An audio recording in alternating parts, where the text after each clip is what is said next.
Yes, okay, the camera is on. So let's get this party started. Welcome here at Frontmania and welcome at our talk, Why No Deploy Fridays Are a Thing of the Past. And to start this presentation, I want to start with having some questions for you. So who in this room does use a continuous integration, continuous deployment pipeline to deploy their stuff to production? Okay, at least that's everything. Everybody almost. Happy to hear that. So the next question. Who of you do deploy their stuff more than once a week to production? Also, well, moi, I saw there. It's quite a lot. Happy to hear that.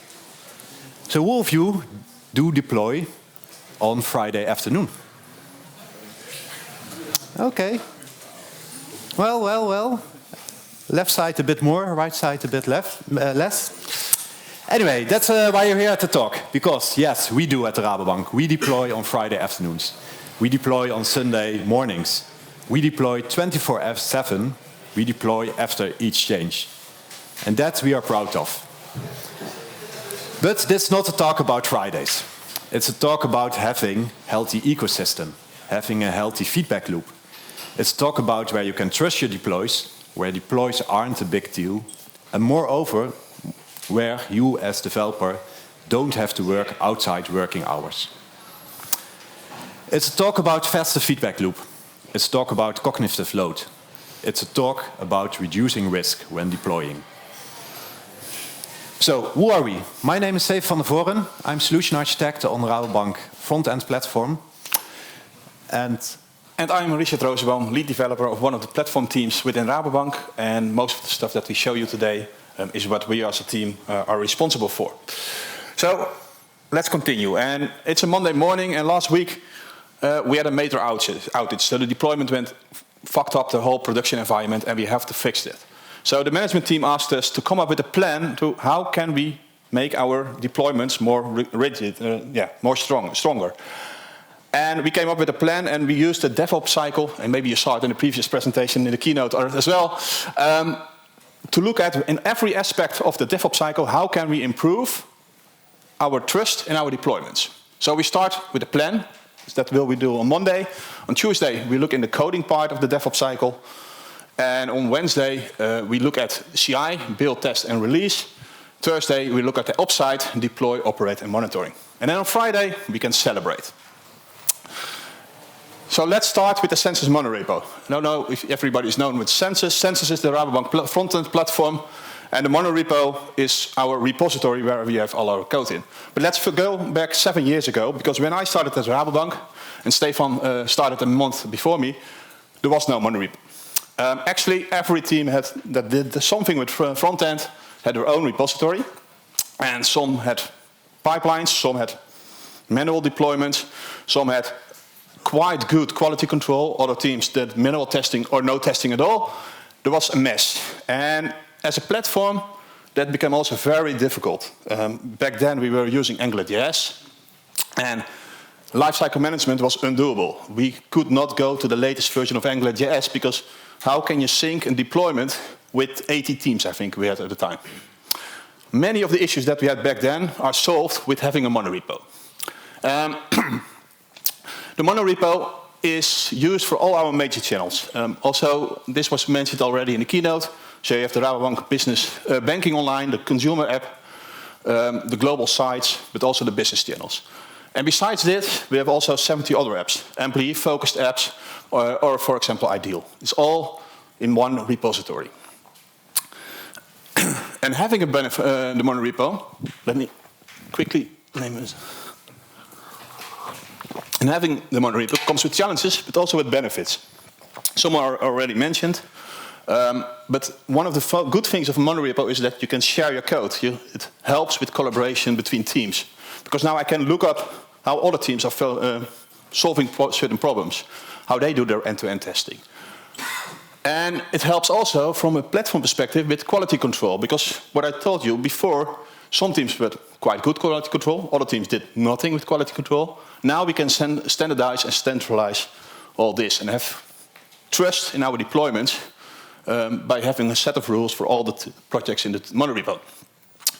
Another important item is lifecycle management, because now we can see the impact of our changes. And if we do an update, we see what is breaking, and we can fix it.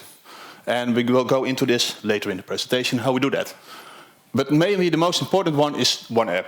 Because for the end customer of Rabobank, it doesn't matter if team A is creating feature A and team B is doing feature B. We create one user experience, and the customer wants a stable and fast app. Sorry. All right. So the monorepo is based on NX, which is an open source build system. So it's an NX workspace, and with NX you have a lot of tools that they provide us with to optimize developer experience, CI performance, and code quality. And that's the basis of our monorepo. And we already work with NX for a couple of years. So also on top of NX we have created our own tooling. And the Census monorepo is built up of projects. So every blue block that you see here is a project. So we have projects of a type app, of a page, of a feature, or a component. But in the end, everything is a project. And the relations between those projects, so projects import from each other, are dependencies. And together, this is called in NX the project graph. And we do, through this presentation, we'll use this simplified project graph to show you how things work. Those relations between projects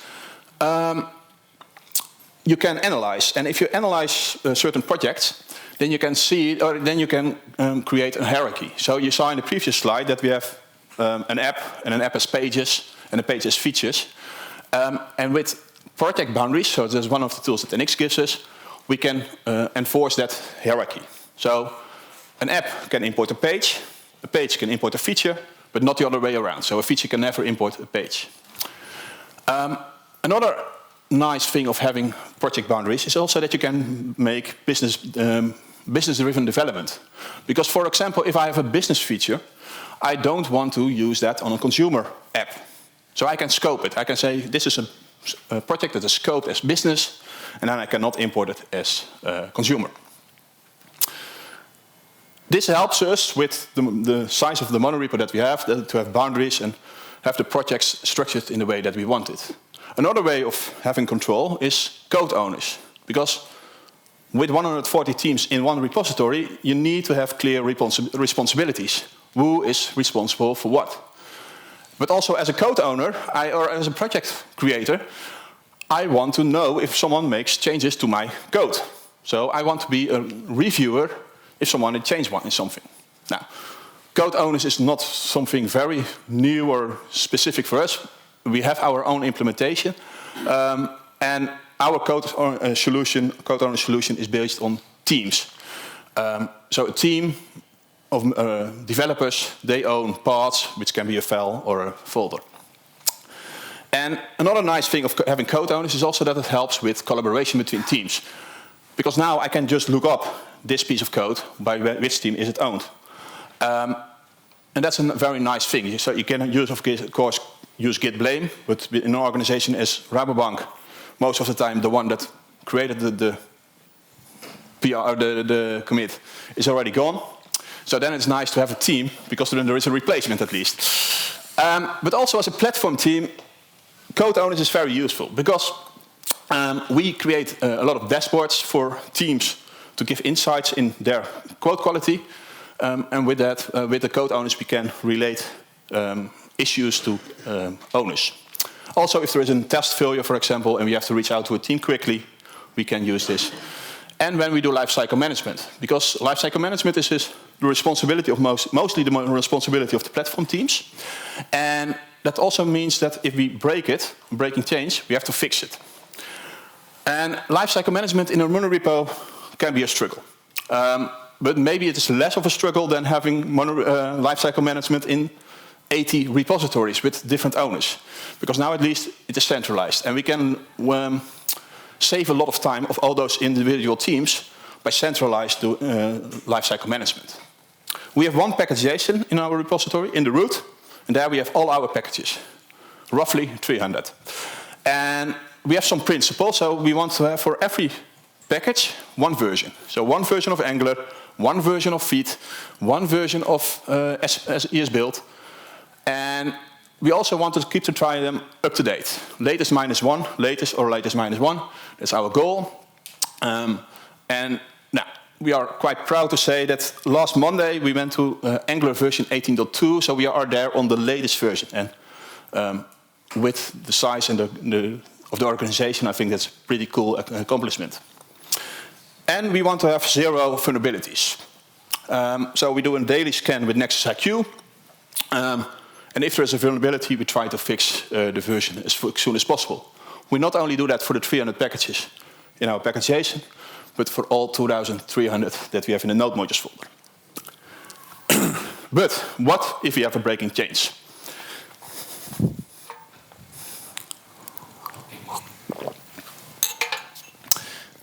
Then we fix them. That's nice, right? No, we have and we have a process for that because now we have RP releases. RP stands for Rabobank Online Platform. Census is part of RP, but also the design system, for example, is part of RP. And so there are more platforms that are in RP. And we have a process that runs every 6 weeks. So the first 3 weeks we do planning and creating the scripts. Then we have a 2 weeks testing period. And finally we have a week to finalize and fixing the release. But the key point here is that everything is scripted. So in the first 3 weeks we create migration scripts for every migration that we do, for every lifecycle management that we do. And it can be a simple version bump and a yarn install, or a more complex TypeScript AST replacement to fix breaking changes in the code of the features. And why are we scripting everything? And that's because the monorepo is moving really fast. And we cannot say, stop, we will do our migrations, and continue again. So we have to be on a running train and apply on fixes on top of it. So with scripting everything, we can apply it on top of master and do it over and over again. And for releasing, we need a short period of a change freeze. So then on Friday, 5 o'clock, we say, stop your changes.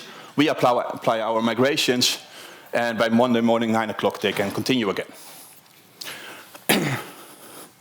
Based on the same technology as we write those migrations, we also have code generation. Code generation is just boilerplate for new projects. So if you create a new app, a new page, or a new feature, you can create the scaffold of your project.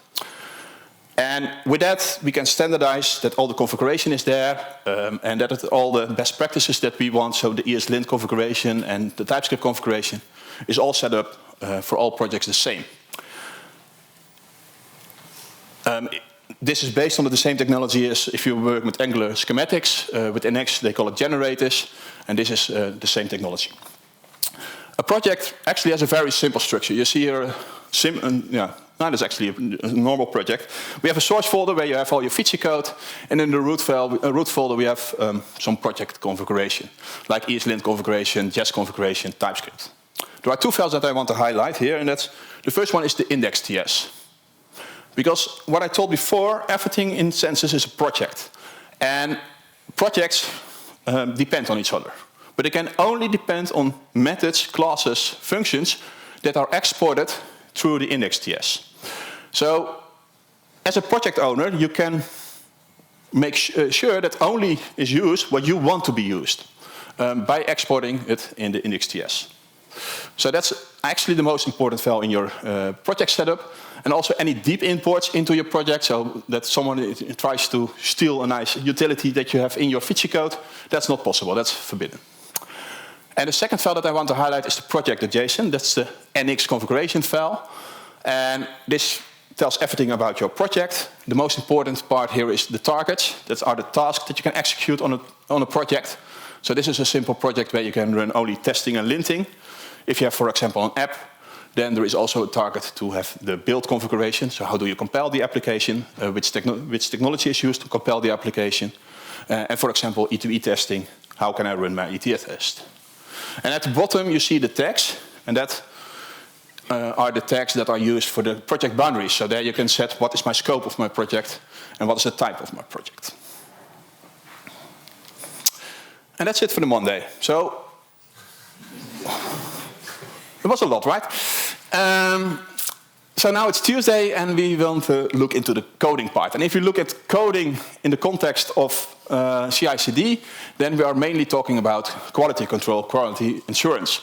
And we do static code analysis also because one of the important things is we want to shorten the feedback loop.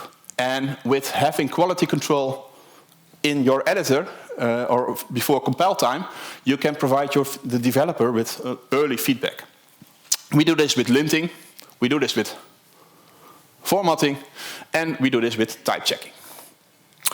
Now, for linting we use ESLint. I think that's the standard. Probably all of you are using ESLint. And we have configuration for all type of files that we have. So we have specific configuration for Angular projects with Angular ESLint. We have specific configuration for unit test with the Jest plugin, or for E2E test WebDriver. The problem with linting in a monorepo is that if you change a rule or when you update a package, you will have a lot of violations. And with a lot, I mean thousands. And what do you do with them? So what we do is we disable them. If you see a linting issue, we add a line above it with ESLint disable next line. And then the name of the rule. And this maybe feels a bit odd because this is not fixing the issue. This is actually hiding the issue. But this is the only way that we can make sure that we increase the stability of our platform and increase also the code quality. And this should be a temporary solution. So if this is added by an RP release, then we hope that developers will see this and think, oh, let me fix the underlying issue. And if they do that, then we also hope that they remove the comment. And for that we use report unused disable directives. Because what we want is have clear insights in our code base. What are actually issues and what not. And we don't want any false positives.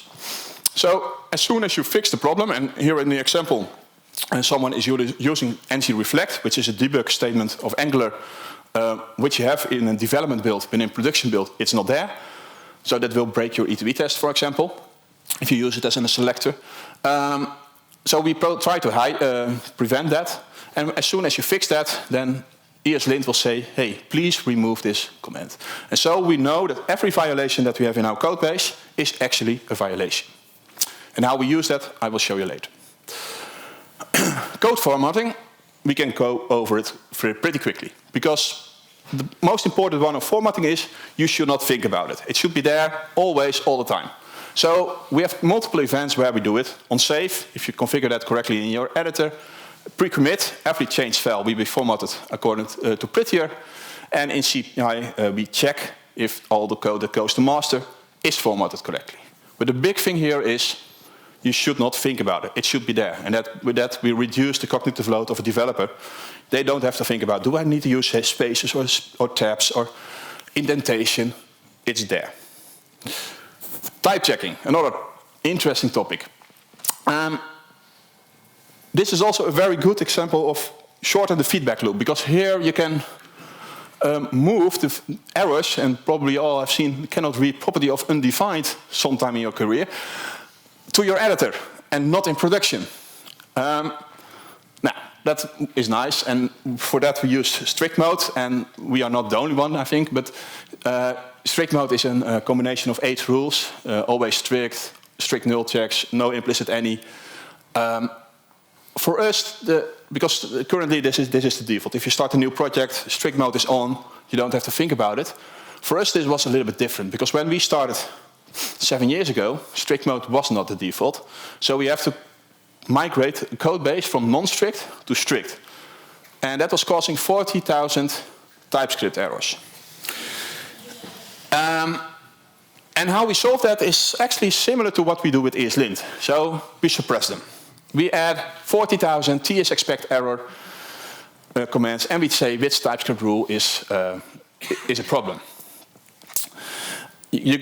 TS expect error is added in TypeScript 3.9, so already for quite some time, but maybe you have never seen it. It's similar to TS ignore, but with the benefit that it has built in, because if you built in that if you have to remove it as soon as you fix the TypeScript error. So here you see it is fixed, but TS ignore just ignores it and does not complain about your code, but also not about the command that is on top of it. And as soon as you use TS expect error, then it will say, hey, there is no error, so please remove me.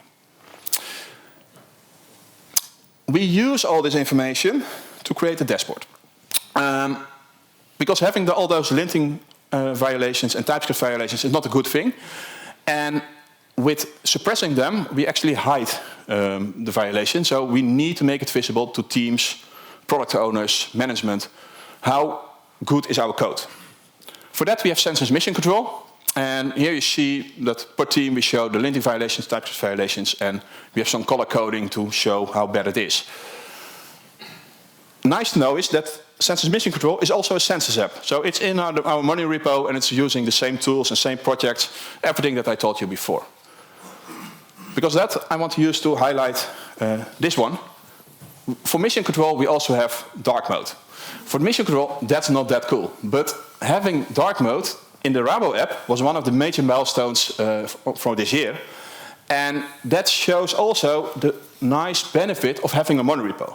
Because if you have to introduce dark mode in the old scenario, where you have 80 repositories and all teams have to do a synchronous deployment, that's a hell of a job. And with the monorepo, we could do this with a push of a button. That's not really true. There was an extensive testing period in front, but in the end, the release of the deploy of the dark mode was very easy. Back to Mission Control. In Mission Control, you start with having an overview on teams. Then you can zoom in on projects that are owned by a team. You see additional information like code coverage for every project.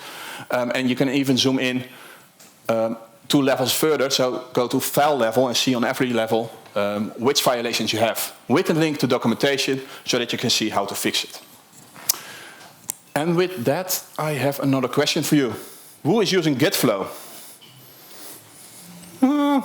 Stefan, are you using Git flow? No. I already thought so.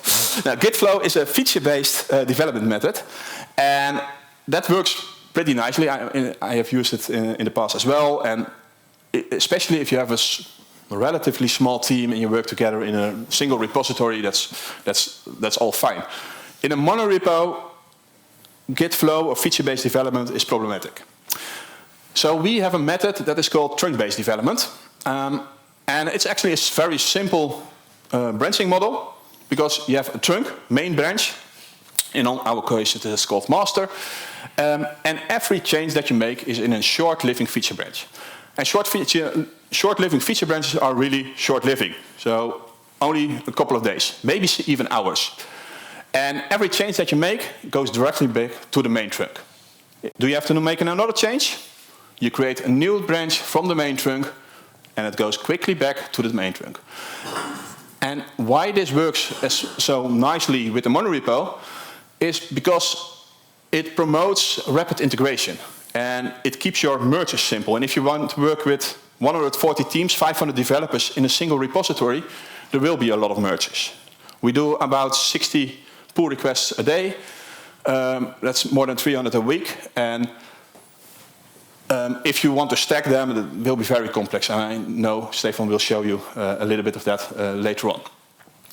But another benefit of trunk-based development is that it promotes continuous integration.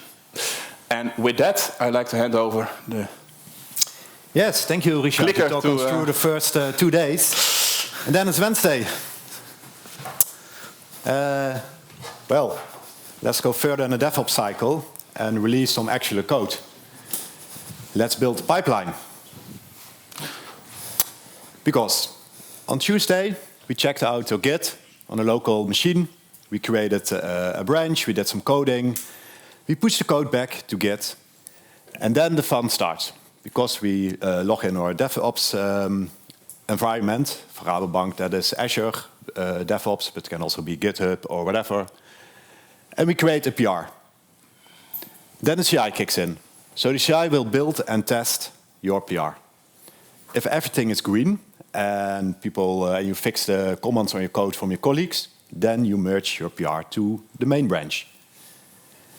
Azure DevOps automatically trigger a new build for the main. It does the same. It does build and test your code, but also it releases. And with this, I mean not releasing to the end customer, but release an artifact, what can later be picked up by the pipeline for the continuous deployment pipeline to be deployed to production. This is in a nutshell the CI and CD pipeline. If you look a bit closer in our CI pipeline. Sorry, yeah? Is there also a review step in that?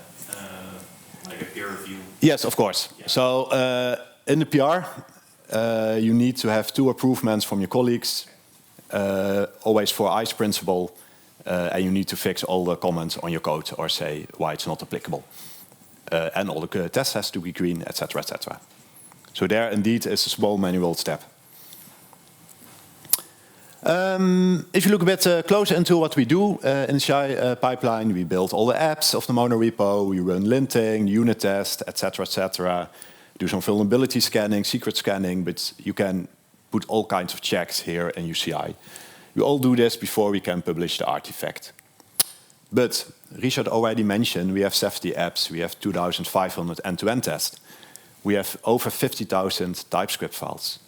This is slow. This really takes a lot of time. Actually, again, destroying our feedback loop, what we want to have fast. So what are we doing there? Luckily, what are we doing there? We don't run everything, we don't build everything, but we only build the app that includes your code. We only run the tests what actually test your code. And with that, we don't have to run everything, but only a smart part. It makes the CI much faster. To do this, we have Annex. Richard already showed you the dependency graph. Here it's again. So let's say I change something in the project component 7. Then that project is touched by my change. But then not only this project is touched, but, sorry, let me say, I'm a bit distracted, but it doesn't matter by the photography. So then this project is touched. So then we need to look at this project, but also to all the projects that use this component. So in this case, feature 2 and feature 3. Those projects are affected because you touched project 7.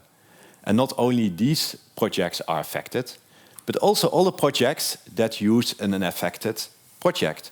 So page 2, page 3, but also the app. So when I make a change in component 7, these are all the projects that I need to do something for. The rest I can forget, what basically saves time. So then for the component 7, I run a linting task and a testing task. I do the same for all the affected projects. I also lint and test them. But of course, for the app, we need to build them and also run E2E test. These are all my CI tasks I need to execute to be sure that the code change I made can go production and is tested. If I look at this CI task, I can simply, in my CI environment, spin up an agent and run all these tasks in sequence. Already I don't have all the tasks, so already I saved a lot of time. But we can do better, because a lot of tasks you see here are not dependent on each other. So what we can do is spin up more agents, and instead having a sequence of all the tasks, we spread them and run them in parallel. Again, saving half of the time. But we cannot run everything in parallel, because some tasks are dependent on each other. You can only run end-to-end test after you have built test, because otherwise it doesn't make sense. So the pipeline on the end can never be faster than the longest dependency of task sequence. But with this, we saved a lot of time, and we have a fast CI pipeline, a fast feedback loop. We release our code change fast. But that's not all. Because on the end, we want to go to production. So what are we doing? Spinning up an acceptance environment. Who of you used an acceptance environment before going to production? That's quite a lot. And therefore, I think it is interesting to have a deeper look into what happens there. Because you have your development environment and you have your testing environment. Our testing environment is fully automated, and we do that in our CI environment. It takes a bit of waiting time, because it has to spin up, so between 15 minutes and an hour before that is done. Then, from testing, you can deploy to acceptance, and from acceptance, you can deploy further to production. But using this strategy, it comes with some decisions. So how often do you deploy to acceptance environment? How often do you deploy from acceptance environment to production? Do you deploy daily to your acceptance environment? Do you deploy weekly to your production environment? Or after each sprint? Whatever choice you make, you add more waiting time. And not a waiting time for 1 hour for your CI pipeline, but now actually a waiting time for maybe 2 weeks. So it will cost 2 weeks for you as developer to do something before you know if it works on production. Actually destroying our feedback loop. But there are also some other problems. Because if you do this, and you develop a feature as the developer, and you have a trunk-based way of working, and goes to the testing environment, that will take some time. So there's a lot of chances that another programmer also has a PR. And maybe there's not one feature that is tested, but maybe 3 in the testing environment together.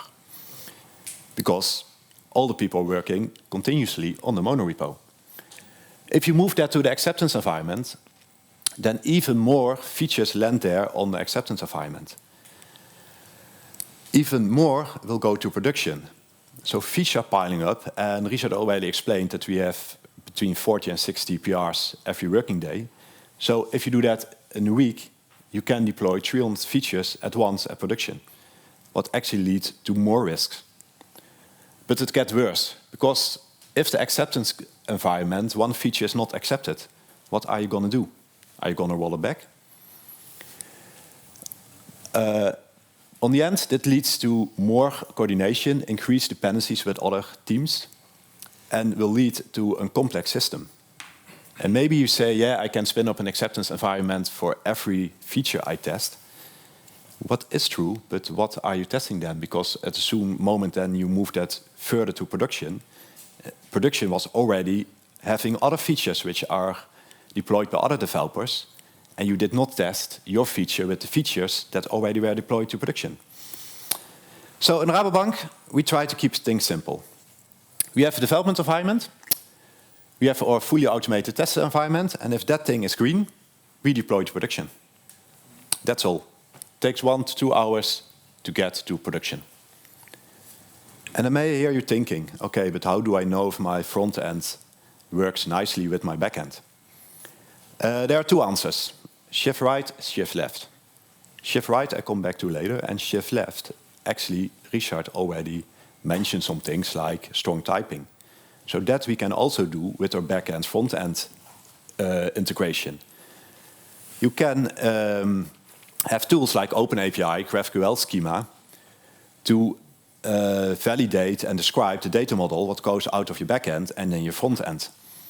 With that, you can test those things in isolation. And with OpenAPI and GraphQL, you can even do better because you can simply generate your types you needed, making your life a lot easier. And yes, that's not all the answers, but this decreases the need of an acceptance environment. With this, we come to the end on Wednesday. It was also a long day. And what we did actually is automate everything, move out all the manual steps, and make things fast.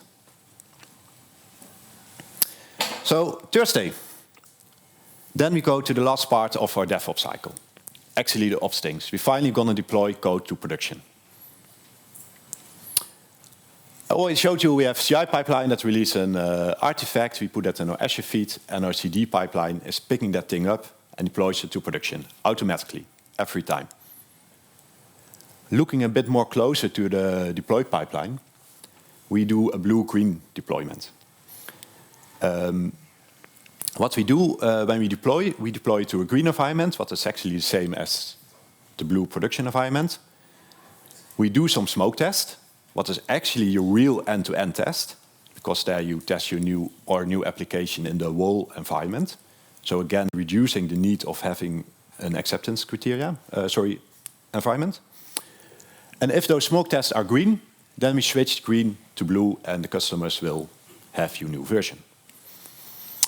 That is nice, but we also do something else, and I think you should do as well. We decouple the deployment from our delivery. And what do I mean with that? I mean that when you deploy a feature, it doesn't mean that we also deliver it to the end customer. So it's on production, but maybe the end customer does not see it. And if you put on top of that feature toggles and you can turn features, new releases on and off, you can deploy and say, hey, it's only available for our test engineers or maybe for our beta customers. You can also say, I don't deploy my feature to all my customers, I do it only for 1%, mitigating the risk that your whole app is down for all your customers. I rather have 1% of my customers complaining than all my customers. Again, decouple deployment from delivery. At Rabobank, we use Split.io for it. It's also an EB testing tool. And here, for example, you see in the car insurance toggle feature what now is delivered for 100% of our customers. But if something goes wrong, it's just logging in the system, hit the button, and it is back to 0 without doing any deployments, reducing the risks. If you think about this, and you have two versions, and you want to bring it live by first 1%, 10%, 100%, then you need to be sure that your new version is better, or at least lead to less errors than your previous version. And to do this, you need data.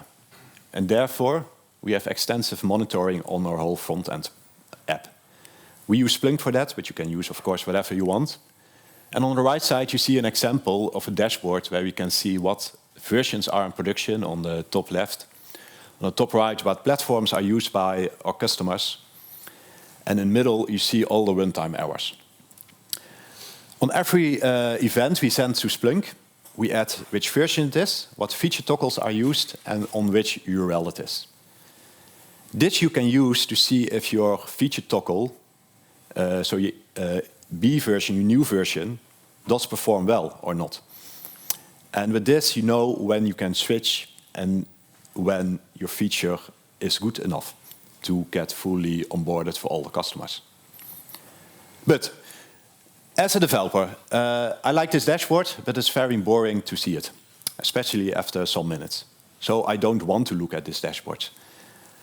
What I want is actually that I get a notification when something goes wrong, because then I can get everything out of my head. I deploy, I don't care unless I get a notification. So you should build in alerting. You can do that with Splunk, but also we have PagerDuty, what's a very nice app to set up alerts. And what it does is if the system thinks something is wrong, it sends a message to team, to mail, or your phone.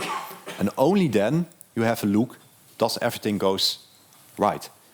And normally we are good developers, so normally it goes right. So it is not that often that you now have to look at your dashboard, reducing the cognitive load. Let's see the time. Oh, it's a bit over.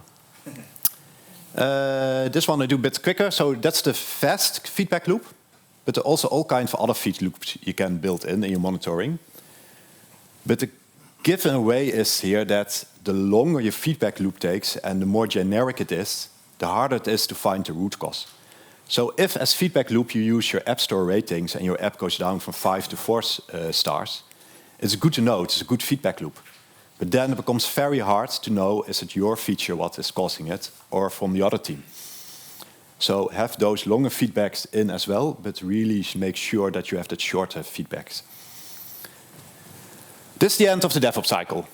But I think they miss one step. Because what if shit hits the fan? It will. It's not in there, but you know it will. What are you going to do then? And the answer there is mitigate the impact for customers. That's the only answer. You can do that, for example, when I explain our deployment to blue-green. If you do that, then the old blue, in our case, becomes green. Customers will not know that. But with doing this so, as the new version will lead to a major incident, the only thing we have to do is switch it back. It's just a couple of seconds, and all the customers are on a previous version again, because the thing was still deployed. Now we had a major incident of a couple of minutes instead of hours. Perfect. But you can also deploy any version we stored in your Azure Fact to production again, anytime you want. And off top of this, we have an organization structure where every major team has one guy who's 24 hours 7 available, who you can call in the middle of the night if something goes wrong. Not that often should this happen, but it is there. And we set up a process that we know who's in charge, who can decide that someone has to be called in the middle of the night, or who can decide we have to roll back or not. With all these things, it was a long week, and finally we come to Friday. So now, on Friday, we do deploy. And that's, we do deploy every time on every change. And that's because on the DevOps cycle, on every step we take measurements to reduce risks. On the DevOps cycle, on every step, we made sure that the feedback loop is quick, that it's simple. We make sure that we decrease the incognitive load. And, of course, we automate everything. Have no dependencies on any human being which may is on vacation, whatever. So with that, this was a talk about having a healthy ecosystem, about having a healthy feedback loop. It's talk about trust your deploys. This is a talk about going for deployment on Friday afternoon, and after that have just beers with your colleagues, instead of fixing a nasty issue. With that, Richard, I want to thank you for your attention. Yes, thank you. And hope you learned something. If you have any questions, feel free to come to me or Richard. And thank you.